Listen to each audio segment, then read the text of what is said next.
Mas Paulo e Barnabé, usando de ousadia, disseram: era mister, era necessário que a vós vos pregasse primeiro a palavra de Deus.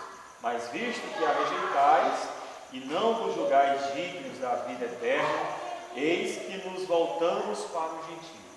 Então o apóstolo Paulo ficou chateado, ficou irado com aquela situação, e ele disse assim: olha, era necessário que a gente pregasse primeiro para vocês, porque para se cumprir as escrituras, né?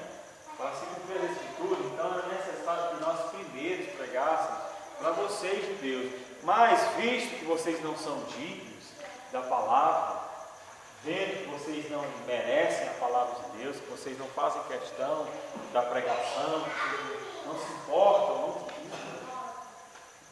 tipo assim, faz pouco caso da palavra de Deus, né? Não querem ouvir a palavra de Deus, então nós vamos para os gentios.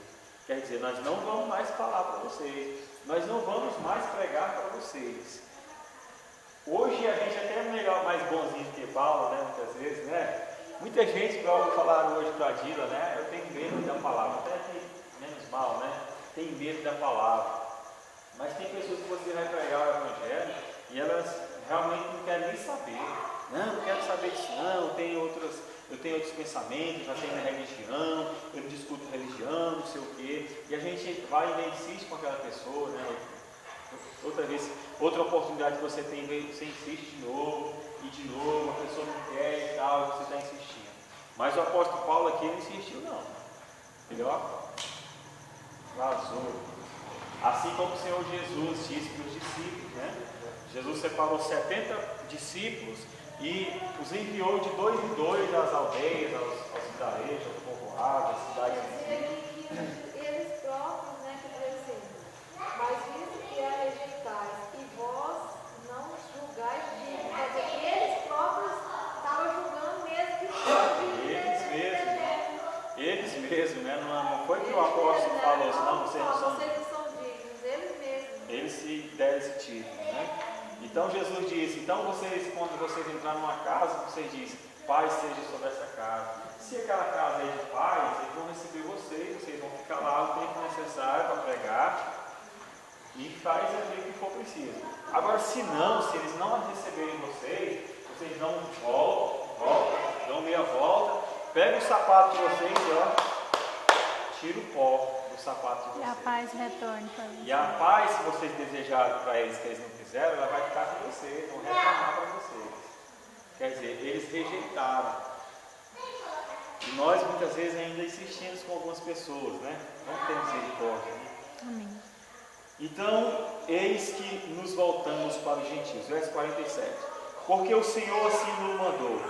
Eu te pus para a luz dos gentios, a fim de que sejas para a salvação até os confins da terra. E os gentios, ouvindo isto, alegraram-se e glorificaram a palavra do Senhor.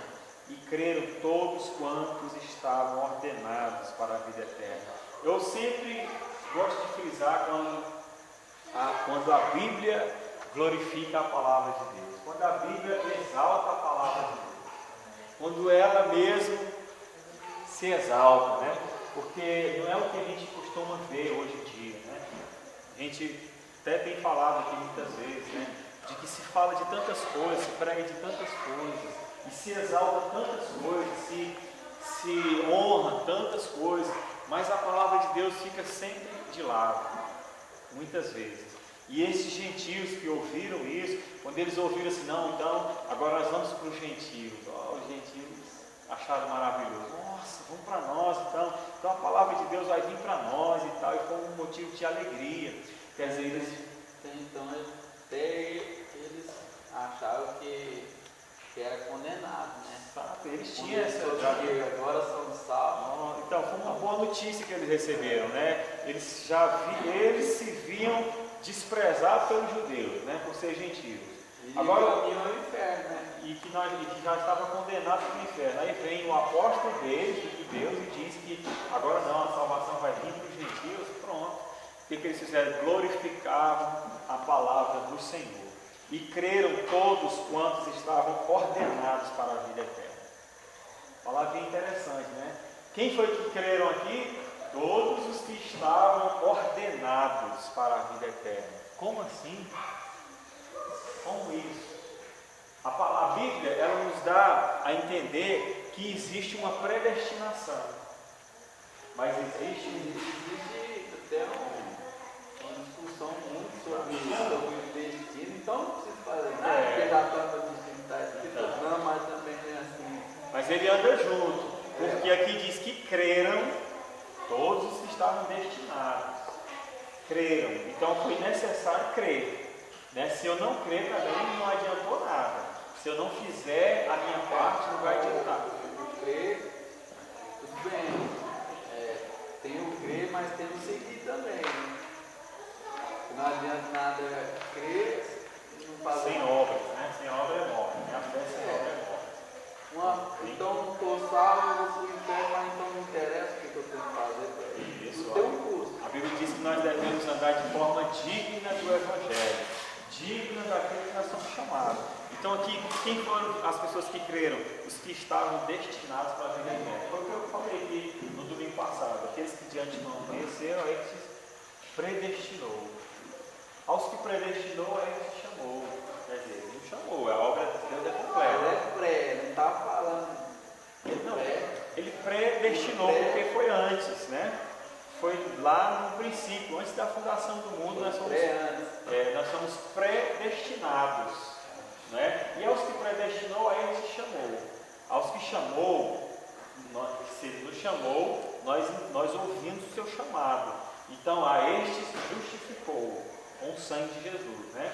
E aos que justificou, no final das contas, quando ele voltar, glorificou. Quer dizer, nosso corpo será transformado. Então a Bíblia, ela tem essas duas linhas de teologia na Bíblia. Os que creem na predestinação e os que não creem. A Bíblia também te dá para você não acreditar nisso. Mas, lá em Romanos capítulo 8, que eu acabei de falar, está escrito isso.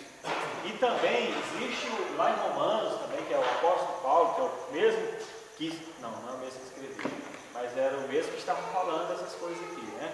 Este mesmo Paulo, ele também fala sobre os vasos de honra e os vasos de desonra, que Deus fez tanto um quanto o outro. Os de honra para a vida eterna e os de desonra para o inferno. E ele diz, o próprio Deus fala assim, virando para Faraó, ele fala assim, eu te levantei, Faraó. Deus falando, eu foi quem te constituí Faraó do Egito, e eu te levantei, te dei poder, porque não existe nenhum poder que não vem de Deus. Toda autoridade é constituída por Deus. Então Deus fala assim, eu te levantei e eu endureci o teu coração, para que você não cresça, para que eu pudesse mostrar para o mundo inteiro o meu poder, que eu sou o Senhor. Então ali o apóstolo Paulo fala assim, então ele era um vaso destinado para a desonra. Isso é antes de Cristo. Antes de Cristo. Mas isso vale para os depois de Cristo, porque aos que adiante não conheceu, predestinou e chamou, e nós somos chamados. Amém. Depois de Cristo.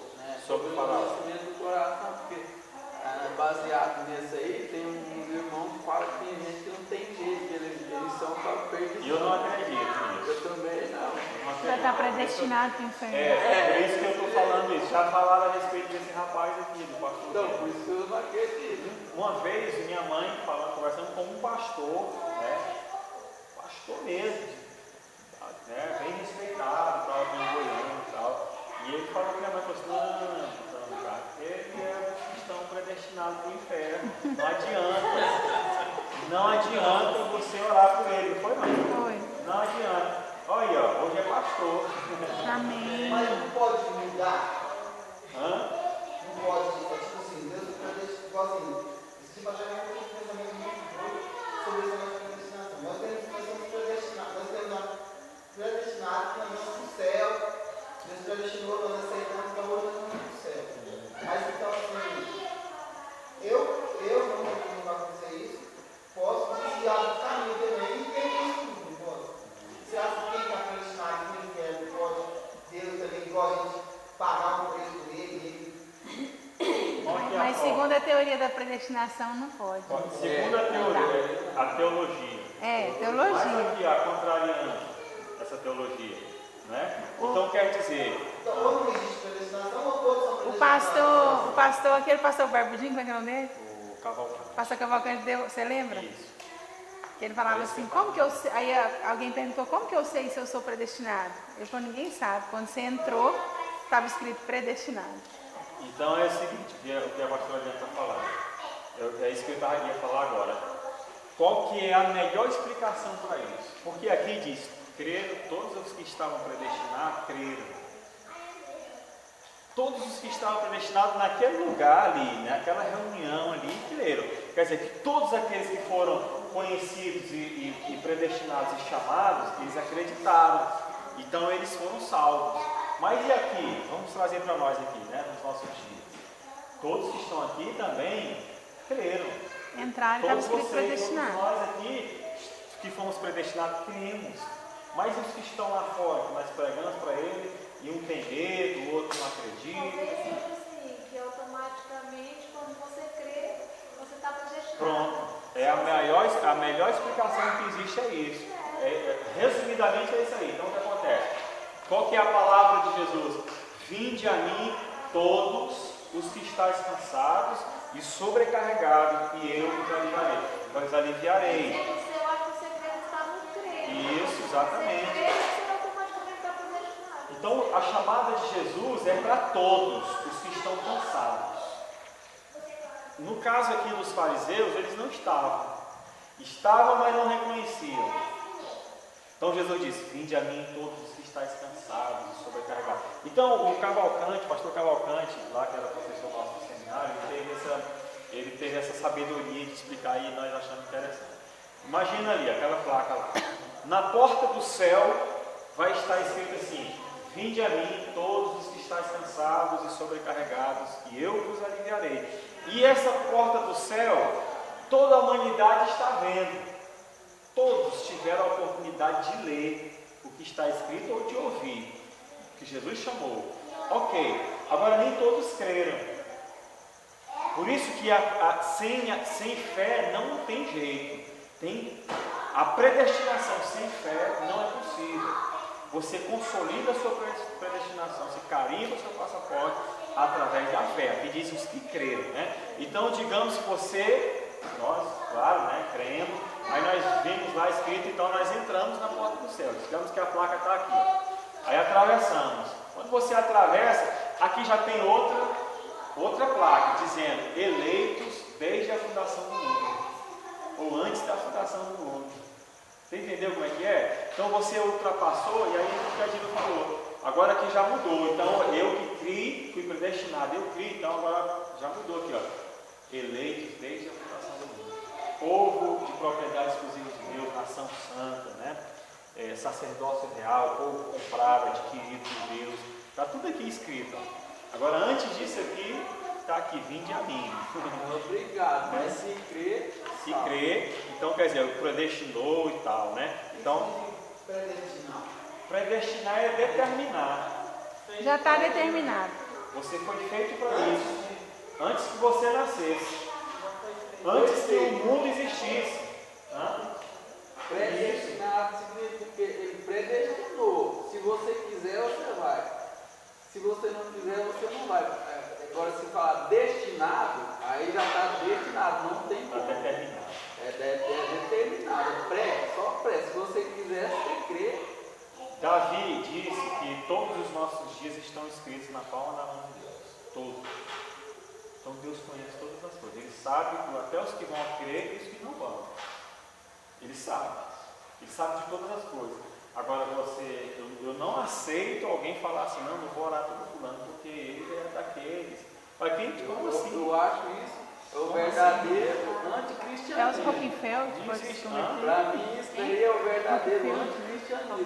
Porque o cristianismo ele é fundado na salvação. Exato, nós vamos até o último dia, nós vamos orar. Orar. Então, o que me diz crê? Claro. Recebe. Não existe isso não, não existe isso. Davi crente mesmo e falar que tem perdido, tem gente que não tem jeito. Eu falei, isso não é cristianismo pra mim. Tem jeito para qualquer pessoa. Mas não é. você crer e orar por ela. Você já viu aquele filme lá, A Eternidade, que nós vimos aqui sábado? Caminho para a Eternidade. Aquele cara que não creu lá, é um filme, mas é baseado nisso. Então, o cara que não acreditou de jeito nenhum, Jesus apareceu para ele, não aceitou o prato. E ele disse, olha, eu sei que você tem um coração duro, você é difícil e tal, mas eu vim, sabe por quê? Porque é por causa da sua avó. A sua avó é que orava demais por você, ela te amava tanto e tal, então eu vim te dar uma última chance. E aquele dia ele ia morrer. Então, no último dia, ainda havia uma chance para ele. Alguém podia falar, não, mas ele já estava predestinado para aquilo. Se ele se arrependesse naquele dia, essa predestinação ia mudar. Ele ia entrar para aqueles que são eleitos. Na realidade, olha só, eu pensei aqui numa coisa. João capítulo 3 diz, porque Deus enviou o seu Filho amado, seu Filho unigênito, ao mundo, para que todo aquele que nele crê não pereça, mas tenha vida eterna. Todo, tem distinção. E a salvação e a vida eterna é essa, a salvação é essa. E a condenação é essa, em que você não crê no Filho de Deus. Porque Deus enviou o seu Filho ao mundo não para julgar o mundo, mas para que o mundo fosse salvo por ele. Lá está escrito isso, né? E alguém abre aí para mim, por favor. Tem um detalhezinho aqui, eu lembrei, mas agora eu fugi. João 3, depois do 16. Lembrei, mas pode abrir, mas eu lembrei. Então ela está falando o seguinte, que aquele que crê não será condenado. O que não crê já está condenado. Então, neste caso, eu posso afirmar que toda a humanidade está predestinada para a condenação. Porque todo aquele que é nascido de Adão já nasceu no pecado. Então, quem não crê já está condenado. Queria você ler aí como está escrito, né? Quem não crê já está. Então, ele está no estado de condenação. Aqui fora. E a placa está ali. Vinde a mim, então. Isso que eu falo sempre, cara. Todos serão julgados, só os salvos que é julgado, porque os que não é já está condenado. Ele vai ter um momento, ele vai ter dois tipos de julgamento. Vai ter dois tipos de julgamento. O julgamento dos não salvos e o julgamento dos salvos. Os dos salvos é o trono de Cristo. É onde nós vamos receber os galardões, os presentes, as recompensas por aquilo que nós fizemos. E o outro, que é o trono, chamado de trono branco, é para os condenados, para receber a sentença do inferno. Então o mundo hoje já está condenado. Uma pessoa que não crê em Jesus, que afirma que não crê, ele já está condenado. Agora ele pode sair daquele estado de condenação. A Bíblia diz que Jesus, lá na cruz do Calvário, ele cancelou o nosso escrito de dívida. Quer dizer, qual é o escrito de dívida? Condenação eterna. Não, é isso que Então, antes, trazendo o pecado de Adão, nós estamos predestinados ao inferno. Aí depois de Jesus, nós somos predestinados ao céu. O que acontece é o seguinte, antes da fundação do mundo, ele te conheceu e te predestinou para você ser conforme a imagem do seu filho. Antes da fundação do mundo, Adão não tinha nascido. Então Deus predestinou toda a humanidade para a salvação. E o plano de Deus foi fazer Adão e tal. Aí, antes da fundação do mundo, agora vamos lá. Deus fundou o mundo. E aí fez os animais e tudo mais, a criação. Agora vamos lá. Deus fez Adão. Antes da fundação do mundo, Adão estava predestinado para ser conforme a imagem do seu filho. Então, essa predestinação veio antes de Adão. A ideia, o plano original de Deus era que todos os nascidos de Adão já vivessem no paraíso eternamente. Só que houve um rompimento aqui do plano de Deus. Houve uma falha, não no plano de Deus, mas o homem falhou em relação a Deus. Aí o que acontece agora? Vamos para o plano B. Deus veio, mas o plano